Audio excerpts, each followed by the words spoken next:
Come to see what I've been doing during lockdown. I'll warn you now, you're going to see a lot of cosplay and some very, very bad hair. Hello witches, wizards, Greg-Ghouls, and if there's any muggles watching, hello. In this video, as the title suggests, I'm going to be showing you many of the crafts that I've been getting up to during lockdown. Now, lockdown has really divided people. I think people have either been super creative or they've just been so occupied with anxiety, not really know what's happening, that it's kind of stopped them from being creative. Now, for me personally, being creative keeps me occupied, it's kept me away from boredom, and I like to have a project so that I have a bit of routine, something that I can keep working at every day. So for me, lockdown has actually been a great time to nurture some skills and just have a lot of fun. And I've been trying to use up materials that I already had, so that's kind of forcing me to really think about things and be that extra layer of creative. One thing which I really love about the Harry Potter community is there are so many different cosplay challenges and different things that you can dress up as, and so I have been relishing that during lockdown. A few groups on Facebook and on Instagram, and we've been coming up with some really cool challenges, so that has definitely kept me busy during this time. But I've also had some projects that I've never got around to doing. Lockdown has been really good because it's given me that time to finally get some projects finished. Let's start with what I made in lockdown number one. The first major project that I had during lockdown was this guy. The project started because some of my friends have a podcast you may have already seen or heard, which is called Hold My Butterbeer, and it's my friends the Tipsy Wizards, the Wizard Tailor, and Hobbit Party. They're all on Instagram as well, so definitely check them out. But they run a Harry Potter canon podcast. They decided to come up with a really fun idea of reinterpreting the Kentucky Derby, or the Grand National we have here in the UK, and make some outrageous hats. These had to be wizard-themed hats, and I really struggled to come up with something. As I said before, I was trying to use up things I already had, so I went to the drawing board, was looking around, and then I spotted this on my shelf. This is of course the chessmen that the trio have to fight against to recover the Philosopher's Stone. And I really liked the idea of, even though it had to be something magical, I was still going to do a horse. I thought about doing a thestral, I thought about doing a hippogriff, but for some reason I loved the chessman idea. I had to think about how to make it. I've never ever done paper mache before. This was my first attempt, but I have a few videos of when I began my 2-minute sketches, and this is my horse head. So I'm using just all recycled stuff. I sketched out this really bad, probably very not correct drawing of the horse head, cut it out of cardboard, masking tape, made sure it fits on my head. Super convenient. All the pieces of Amazon package actually are the size of my head.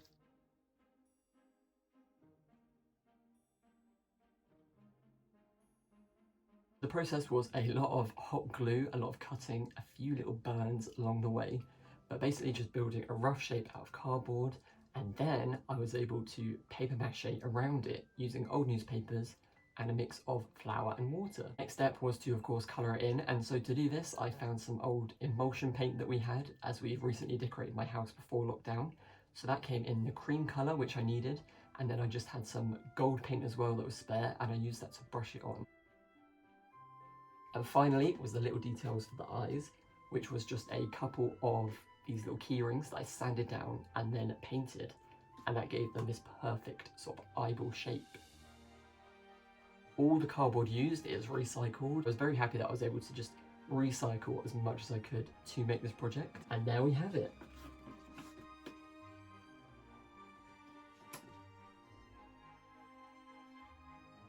The second part of the challenge was we had to come up with a character or make it into an outfit, and so I decided I wanted to go as a proper, what we'd call like an ascot man here, a very posh looking rich man ready to put some bets on some magic horses, and so I definitely needed to make a waistcoat. Previously I had made a few waistcoats for my Weasley Wizard Wheezes costume that I made with Hannah when we went to LeakyCon Boston, but I never made one by myself, which of course is what I was doing during lockdown. So I brought myself a pattern, I got some calico, and I got making, and I eventually ended up with this. Bearing in mind it's my first go at pockets, which actually work, putting buttons on, I was very, very impressed with it. Just making sure it had a really good fit. I was very happy with how it turned out, and the pattern did fit me really well. Once I put this all together, it looked something like this. And so that was my final look. It was just such a fun project to do. It's spare at the moment and the outcome is really fantastic, and actually I am quite happy with it. Another thing which came from this, but at the time I was really happy, was that J.K. Rowling actually retweeted my tweet of this, which meant that a lot more people got to see it and see what I'd created, which was really nice. Now, obviously, I do not condone any of the things that J.K. Rowling has said. I don't really support her as a person, but saying that, having the creator of a series that you're so passionate about, that allows you to make horse heads, and to have them see your work, I think you can still appreciate the sort of magnitude of that. It's kind of bittersweet, but I think if anything good came out of it, it was that I was able to show it to a lot more people, and hopefully they got a lot of enjoyment out of it like I did. Can you guess who's coming up next if I show you this? That's right. I decided it would be a really fun idea to make my own Rita Skeeter suit. I like putting my own twist on things. With Rita Skeeter, I decided I wanted to gender bend her, keep her quite sleazy, but for me, I was going to turn Rita Skeeter into an 80s power suit businessman. This was one of the hardest things I've ever had to make, and that's all because of this fabric, which is a nightmare to cut, it's a nightmare to sew, it's a nightmare to iron, but it taught me so much about the making process. As I show you this now, it's not finished. I still have a lot of bits of it to make, but I thought I wanted to include it in my video because it's something that is still an ongoing project, but I had a lot of fun with during lockdown. These are the trousers, which, because this is just a costume, I have just used Velcro. Normally, if it was something I was going to get a lot of wear out of, I might use buckles, a zip, but this is going to be just for photos, so I have gone for just simple Velcro here. This is the first time I've ever made trousers, so it was a really fun sort of learning experience. The fabric was not fun. This is the suit. Now, I found these really, really funky buttons, which I thought would be really fun. Very wizardy, but still businessman-like. And then I had this sort of fake leather that I found in a shop in Goldhawk Road, which is a fantastic street full of fabric shops in London.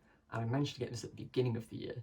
So this idea has been in my head, I just haven't got around to making it. Rita Skeeter is sleazy, I think she's quite cheap, so that's what I was going with this sort of look. But also to give it that dragon hide look that she wears during the first task. I bought this shirt because shirt isn't something that I've got around to really making yet, and this is something that I'll wear to work anyway, so it's kind of multi-purpose for cosplay and for everyday use. I was really happy with how this came out. So I've got the cuffs, big overstated, what starts as a collar, what becomes this double-breasted blazer coat thing. All I wanted to make it was as big as I could and as 80s as I could.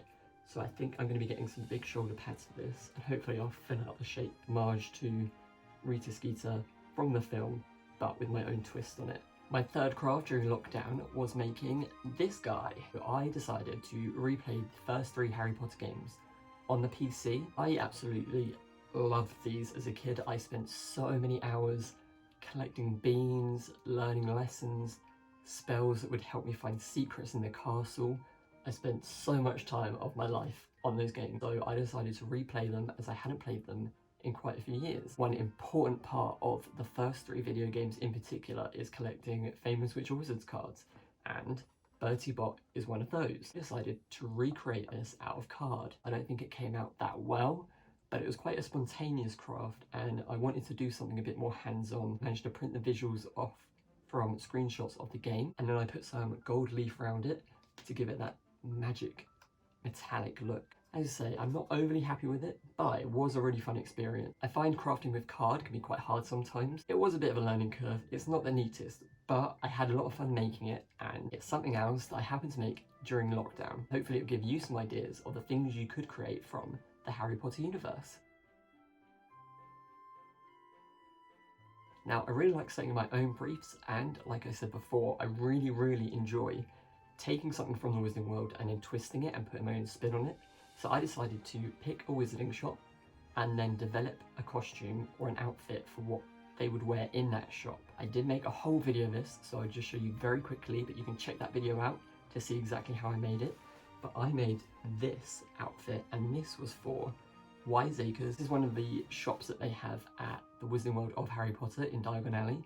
It was my favourite shop. It was full of stars, constellations, blue and golds, and it was absolutely fantastic. You can check out the whole video of how I made this complete outfit, and you can see it from me designing it to me finishing it in one video. So make sure you check that out if you are interested, and it also gives you some helpful hints and tips when making your own cosplay. Now let's get back to the list. Up next is this. Now, what is this, you may be asking? As I said earlier, I'm a huge fan of the Harry Potter video games, and in Order of the Phoenix, they included a lot of the parts which were taken out of the film. One of those was the portable swamps. It was one of my favourite parts of the Order of the Phoenix video game, and that was because of these little guys, which you just used to cast a spell on, and then they would create a swamp in all the courtyards. Now, I thought these were genius. I love the design of them, but there was never any merch. They never made anything relating to this. There's nothing at the parks. So I decided I wanted to recreate my own. One of my friends on Instagram, known as the Twisted Gnome, Brian, was able to get the visuals actually from the video game files. So he was able to send them to me really high res, and from that I made a pattern. I printed the design onto calico, just put it through my inkjet printer, and then I stitched it together. After that, I just painted some string, again using things I already had. I did have to buy this, which is actually a fake herb. I didn't even know people bought fake herbs. Why not just grow your own? But I guess this is the reason why. Just snipped those off and popped them in, added a bit of stuffing, and that is him finished. It's one of those things which is really quirky. Probably no one else will really get it. People walk in my room, get very confused as to why I've got this. I had the time to do it, so why not?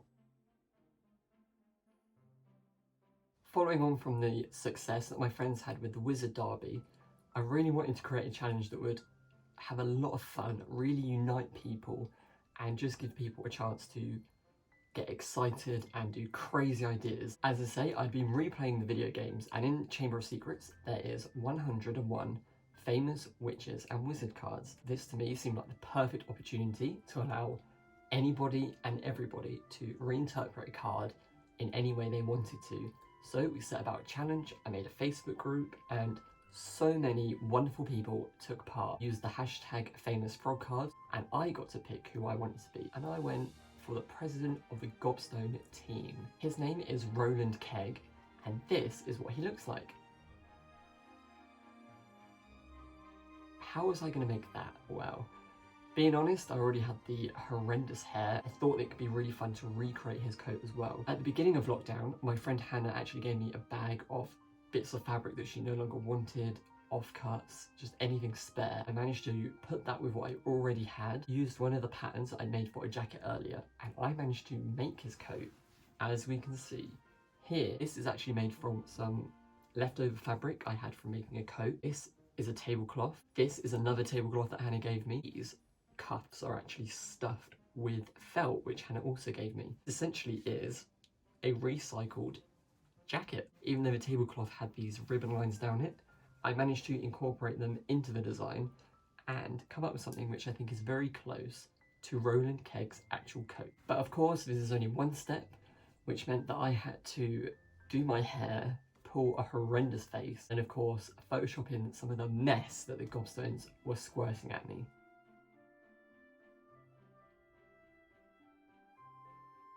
Honestly, it was such a fun challenge to do. So many people took part, and it was actually kind of emotional to see that people were taking part in a challenge that I'd come up with. So if you do want to check it out, you can pop a comment below and I can reply with the details, or you can DM me on Instagram at @TheGreg-Who-Lived and I will be sure to help you out. Now, the penultimate thing that I kind of created during lockdown was a TikTok video. I think, like so many people, TikTok has been great during lockdown, and I actually think TikTok is quite a positive and uplifting social media platform. One of the challenges which I saw was recreating childhood photos. There's one photo which I absolutely love of me when I was about 7, and I dressed up as Harry, of course, for World Book Day, which we have here in the UK. A World Book Day is where you dress up as your favourite book character, and by that point I had actually read the first Harry Potter book, so I was very, very excited, very happy that I could dress up as Harry. To recreate my outfit, I decided to use my Ravenclaw robe, some masking tape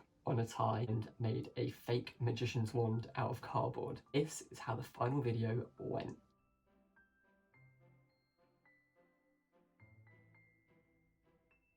I was quite shocked and amazed at the positivity that I got back from the video. Once again, I'll say that this also got retweeted by JK Rowling, which at the time was absolutely amazing. I couldn't believe it. It's nice to have the creator of something that you love so much to actually give you some feedback or acknowledge something artistic or creative that you've done. So it was a really uplifting moment, and as I say once again, it meant that more people could see it, and it was just nice that it could bring some joy during quite a gloomy time. TikTok is something that I've come to really love, really enjoy, and it has its own Harry Potter community. So if you do want to check me out, obviously I'm going to be at The Greg Who Lived on TikTok, but there are so many creative people, and I actually think it's a really inspiring app. I had a lot of fun recreating that look, but sadly I didn't keep the fake magician's wand. And lastly, me and my friend Michael, the wizard tailor, are always talking about how there's not really much wizard wear that's quite normal that you could get away wearing every day. A lot of t-shirts, you obviously have the Weasley jumpers, but there's nothing really casual wear that has a sort of magical influence. So I decided to recreate something with Harry Potter inspiration, and that was this jacket right here. I looked for some books around me, and I actually found the artifact vault, which had a lot of the concept art for the sneaker scope. I love the look of sneaker scopes. I think they're a cool idea. I really remembered the packaging which comes with the sneaker scope, and it had this kind of grey and orange with these weird celestial shapes almost. So I set about creating a design, and I just stitched it onto a jacket which I was able to pick up quite cheap. The design goes right from the back all the way to the front with these sort of weird abstract shapes, and it's just something that's quite quick to make. It was quite easy. I can put it in the wash. If it fades, I don't mind. I quite like that. So it's just something that I can throw on and wear if I'm going somewhere. And to me, it's Harry Potter related. I know what it means. And to anyone else, they'll probably just think it's some sort of weird slogan. Me, this was such a fun thing to create, and it was very simple. But it got me thinking about more denim jackets that I could make. And that brings us on to what I've most recently been working on. And that is Harry Potter inspired denim jacket designs. Some great websites where you can buy fantastic merch, but they normally just stick with things like the Hogwarts crest, the house crests. Not really anything that's just aimed at fans for fans, or sort of smaller references that people will get. So I thought it'd be a really fun idea to start creating my own denim jacket designs, and I started with something very simple, which we all are, and that is Potterheads. I actually had a delivery today of new fabrics, as you can see just here, in lots of different colours. So I'm going to be showing you how I make my jackets actually on my Instagram. So make sure you're following me at The Greg Who Lived, because I'll be showing you how I make things in my story, and I normally post the final outcome and give you a little description of how I made it. In conclusion, I think you can tell that lockdown has definitely allowed me to be quite creative, if I do say so myself, but I know that a lot of people have really struggled. So if you have struggled during this time, just know that whatever you do that is creative is great. Even if you're just trying things, experiment, let things go wrong, because it's the perfect time to just nurture the skills that you do have and to just try your hand at something completely brand new. What is the worst that can happen? It goes wrong. You should see some of the things that go wrong with me. Stay as inspired as you can, and just be creative when you feel like it. Really hope you've enjoyed this video. As I say, it's been very different to some other videos I've done, such as unboxings or reviews. This has been all the things that I have made, so hopefully you won't be too harsh with me. I'd love to hear what you think, so comment below which your favourite thing was, and if you have any ideas of what I could cosplay or make, I would love to hear them. That's all from me until next time, but don't forget to subscribe and turn that notification bell on, because as I always say, new videos coming every weekend. You can check out some of my newer videos just here, and just here is the video that I was talking about earlier, where I make a whole cosplay in the video. I can't wait to see you soon, but until then, stay safe, stay magical, and don't let those muggles get you down. That's all from me. Bye.